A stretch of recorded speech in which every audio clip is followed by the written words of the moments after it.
kelapa sawit, hutan, nampak.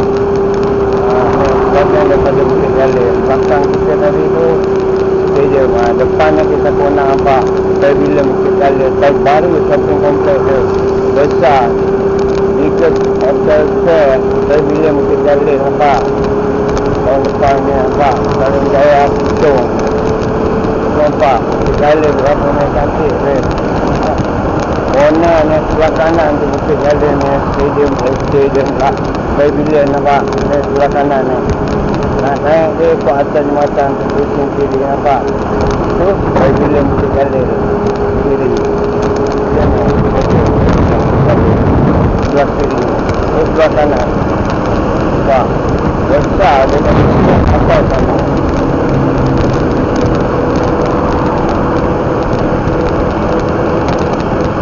Nampak.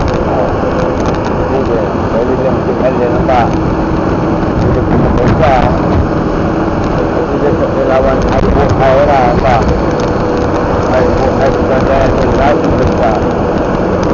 Nampak. Mereka nak air Cina. Jadi naik diorang ada kat shopping lah, nampak. Sama-sama. Ni ada Pavilion Bukit Jalil lah ni. Ada kampus pula. Okay.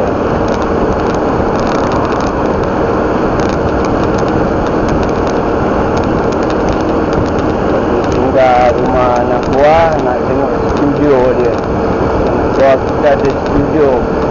Dia anak buah dengan cucu semua ada studio. Nampak. Ni dah ada Puchong ni. Sebelah ni nampak. Dekat je sebelah Puchong. Nampak. Berjaya apa semua. Nampak Bandar Kimarat depan ni je. Tak jauh lah. Laluan Potong tengah ni Bukit Jalil ni memang dekat lah. Nampak. Depannya dah ada Puchong lah. Depan tu Bandar Kimarat. Nanti depan lagi Puchong Jaya. Wah, lawa lah taxi elektrik ni kan. Number plate tu kat alam Puchong Bandar Kimarat, Bandar Sunway. Semua ada. LRT station depan ni dekat je. Bukan jauh dah. Nampak Alam Sutra, Jazz Point. Sesi LRT Alam Sutra, nampak. LRT station. Sebelah kanan ni dah ada Bandar Kimarat. Sebelah kanan ni